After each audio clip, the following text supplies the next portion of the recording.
Hello and welcome. My name is Lynn, and today I'm going to make a set of 5 Halloween cards. I'll be crafting with the Not Too Shabby Pink Halloween bundle.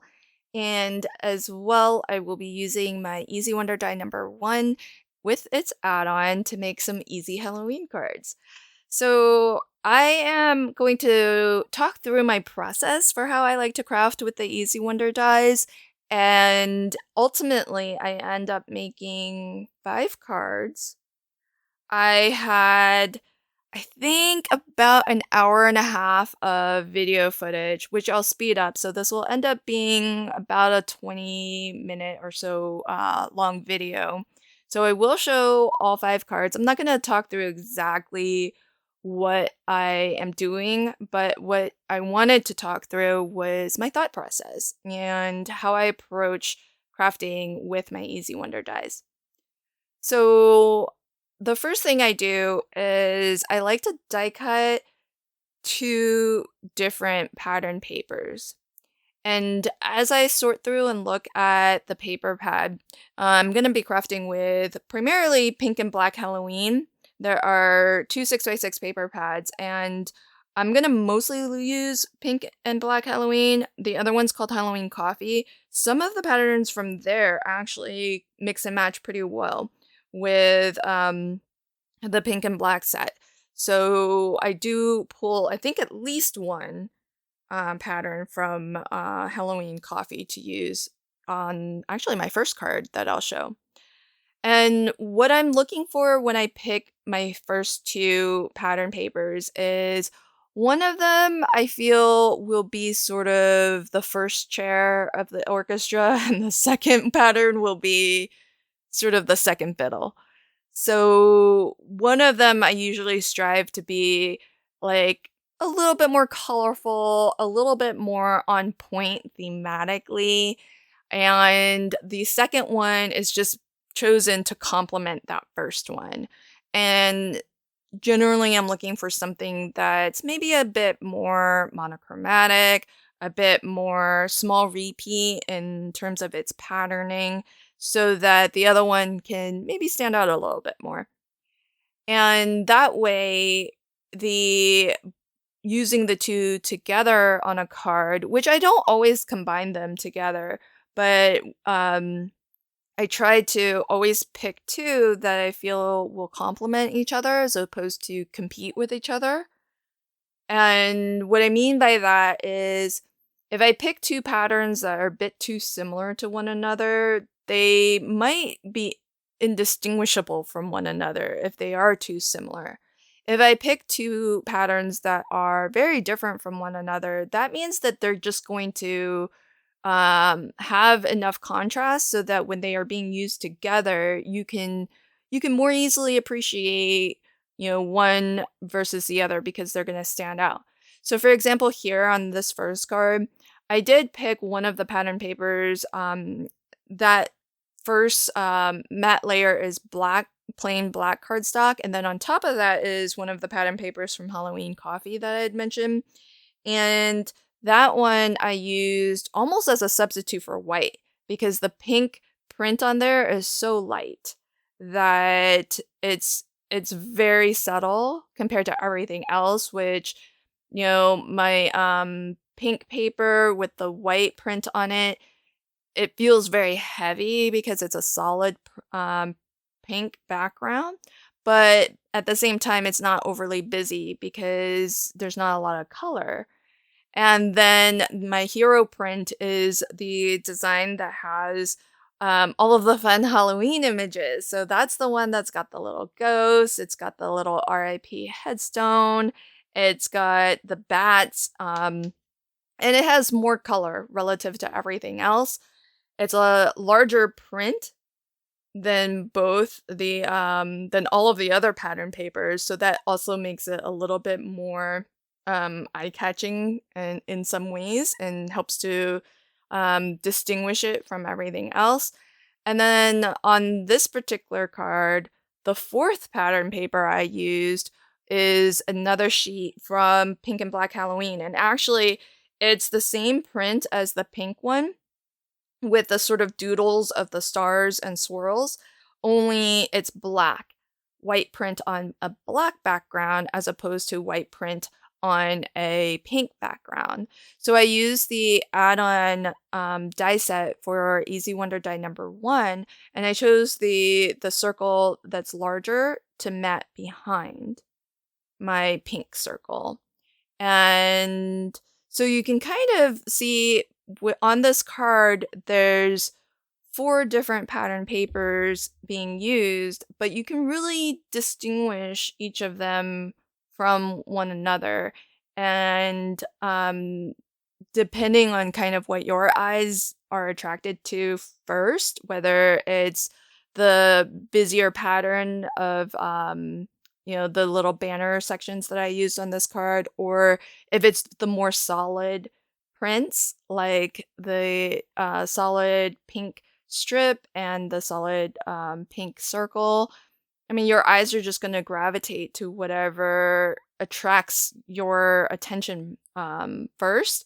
But then as you look at the card a little bit longer, it's really easy to kind of see each of the different patterns, and they're different enough that you can really appreciate them for what they bring to the design of the card. So that's how I think about patterns papers and how I select the pattern papers. In terms of as I'm thinking through the sketch, the layout, the composition of the card, the Easy Wonder dies all come with sketches as just a starting point. So if you look on the back of the packaging of the Easy Wonder dies, you'll find in the case of Easy Wonder die number 1, there's actually 4 sketches that are recommended, and so you can follow that exactly if you want, and you'll use up all of the Easy Wonder, all of the pieces, die cut pieces that the die will cut out for you. But what I like to do is I like to die cut the same die or mix and match with Easy Wonder die number 2 and die cut it 2 times, 3 times, 4 times, up to 6 times I've done, a session with. And sometimes I like to die cut out of both pattern paper as well as solid color cardstock that coordinates, and just have all of those pieces at my disposal so that I can mix and match, because sometimes it's nice to have some repeating elements.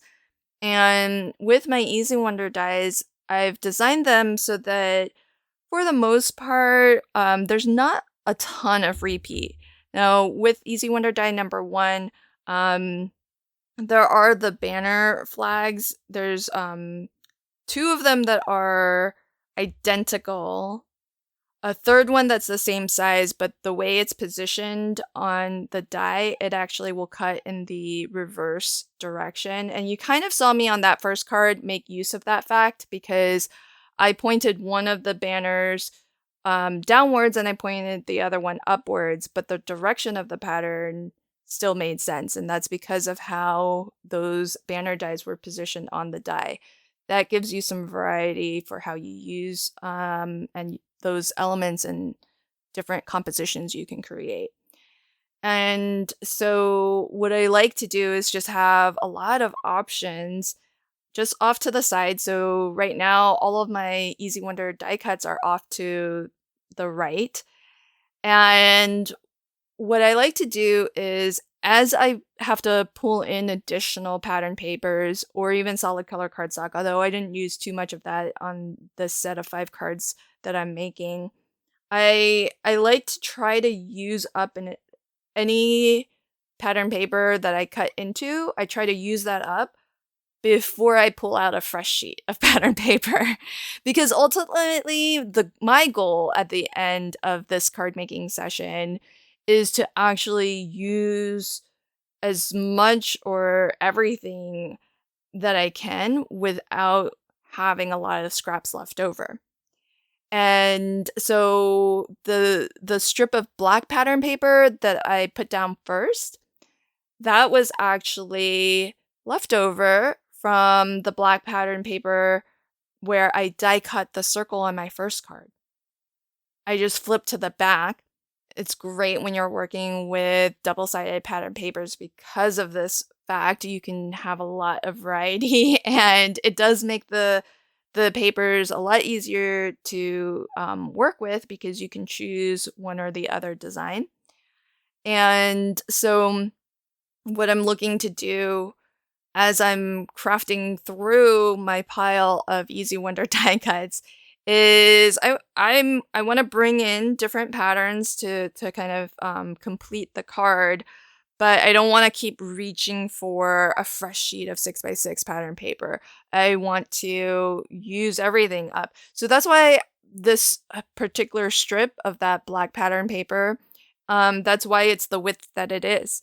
I cut the biggest section that I could from the piece that I die cut the circle out of, and that's what I'm gonna use. So that's why I don't have measurements for things like this, and it's kind of how I approach designing my mini one-sheet wonders, which is what the Easy Wonder dies are originally based off of. So if you want to see past mini one-sheet wonders, I have a playlist with all of my past mini one-sheet wonders. You can watch those as a cutting guide for how to cut one sheet of 6x6 pattern paper and make a set of cards from them. If you're interested in the printables, they are available for free to my channel members, but I also sell them on my website. So if you want to pick them one or two up, you can get them a la carte if you'd like, and just get the ones that you're interested in if you do like having a printable with all of the cutting dimensions and the sketches on one sheet.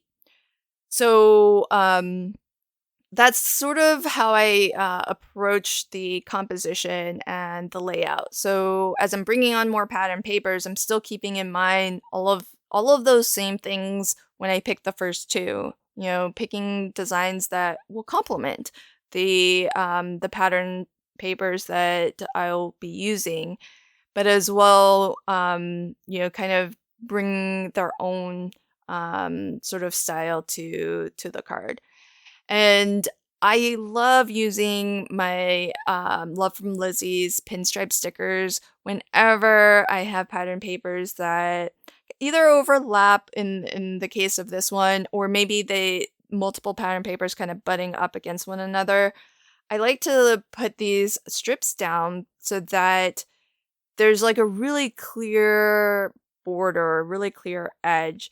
And a lot of times when I really find that necessary is for these lighter papers that have a white background, so that there's more of a definitive edge to them.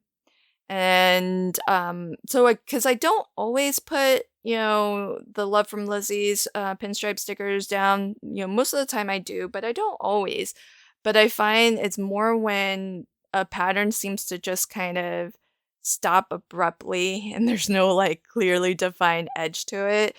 That's when I really feel like, you know, those pinstripe stickers really can help.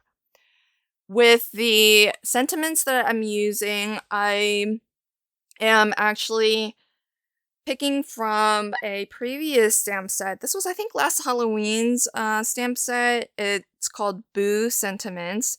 There are several really fun sentiments, and they're nice. They're large. They could be focal images by themselves. And what I love about this set is that it's not just the words. I think all of them, all but one sentiment on in this stamp set actually has graphical elements built into the design, which I think is really cool. So for example, here with Boo, there's the spider web that's built into the lettering and the little witch's hat. And later I'll use one that's October 31st that also has little spider webs and spiders that are built into that. So that's really fun. Now, some of my cards are also going to feature a bit of a sneaky peek. Can't really talk about it, but it's not released yet, but it will release at a later date. And so if you see something that says Happy Halloween. That's a bit of a sneaky peek, and they work perfectly with the banner dies that are part of Easy Wonder die number one, the add-on for it. And so as I continue, here this card, I actually I actually die cut just that circle with the add-on to Easy Wonder number one, knowing that I would cover that up. So I just kind of gutted out the center of that a little bit so that I can have a nice um matte that will be the complement to this pattern here. And with the square that has the circle, there's so many different ways that you can craft with that piece in particular, because you can on one card what I did was I just inlaid, the same size circle right back into the center. You can do what I've done here where I've cut the larger circle that's part of the add-on set, and you could put that on top of your Easy Wonder die cut, or and that's what I did on this card, but you could also layer that behind if you wanted and have a different look that way too. So there's a lot of different looks that you can achieve with especially if you do have the add-on. And that's one of the things that's kind of nice if you pick up the add-on set to go with the Easy Wonder dies, because the shapes have some have give you more ways to craft with the original elements from the Easy Wonder dies, and that way you can have more mats and layers that allow you to create nice borders, and it really helps your pattern papers when there's a little bit of a border behind them, so that it has a little bit of that solid cardstock to just give your eyes a resting place, give your eyes, a clean break as it goes from one pattern to the next. And with the Pink Halloween bundle, I mentioned the two paper pads, Pink and Black Halloween and Halloween Coffee. Each of them does come with coordinating ephemera packs. So in the full bundle, you'll get two paper pads, two ephemera packs, and as well, there's going to be a sheet of glitter enamel dots, which I think it's always so nice to have some bling. And I actually used some glitter enamel dots from my stash on this set of cards too, because surprisingly, the colors that were missing, black and gray, I think I would have really have liked in this particular sticker sheet. But I think that maybe it's not always possible to kind of exactly choose the palette of colors, and so this might have been sort of the best match for both paper pads, because it works really nicely for both paper pads, and so that's kind of the appeal of it. But I wanted to use some silvers, I wanted to use some blacks, so I pulled in some from my stash. Now, as I get to the end and I'm wrapping up my fifth card, I do have a lot of elements left over. They're the smaller ones, and more specifically, I have a lot of the little banner die cuts left over at the end of the day here. And so what I actually ended up doing off camera was I used those elements on the inside of the card. I always see some designers do this so consistently, so beautifully, and I always think to myself, that looks really cool. Why do I never remember to do that? And I thankfully was coming to the end of, I think this crafting session was maybe about an hour and a half, maybe an hour and 45 minutes or so. And so as I was wrapping up my fifth card and looking at what I had left over, I wasn't too sure that I could make something with all of the elements that I was kind of coming down to the end with. And I realized, oh, those banners would be perfect on the inside of the cards. And I had enough left over that I could actually fill all 5 cards with some banners, some fun little elements on the inside, which I think is really fun because then it brings some of your design that from the outside of the card to the inside, which a lot of times, I would say most of the time, if you get a store-bought card, you're not gonna see, um, that sort of detail on the inside of the card. I mean, of course, they're gonna print, a nice message on the inside of the card, but I don't think they're gonna have a lot of the design elements featured on the inside as well. So, that's one of the things that's really great when you're making your own cards. So you can see here are those banners. Some of them have just one little banner, some have two. That last one that I showed had one of those little square or rectangles as well. So really, really fun way to kind of just use up whatever scraps you have left over. So if you have some little strips left over, if you have some pattern paper left over, you can easily just cut the little fishtail banners and just put them on the inside of your card, as opposed to kind of leaving it for another crafty session, or certainly don't toss them. The pattern papers are just so gorgeous. So I hope that you've enjoyed this set of Halloween cards that I've made. I had a blast crafting with the pink and black Halloween paper pad. I can't wait to craft a little bit more with the Halloween coffee paper pad as well. So look for that video coming up. At the end of this video, I'll link to my full playlist of Easy Wonder inspiration. If you're looking for more inspiration, you can always check out the videos on that playlist. I also have a Facebook group called Easy Wonder Inspiration if you want to contribute your makes featuring any of the Easy Wonder dies, or if you just want to see more inspiration to see if these dies might be something you would be interested in picking up. Join me over on Facebook. I'll leave a link to that in the description box below. Thanks again, and until next time, happy crafting and have a fabulous day. Bye.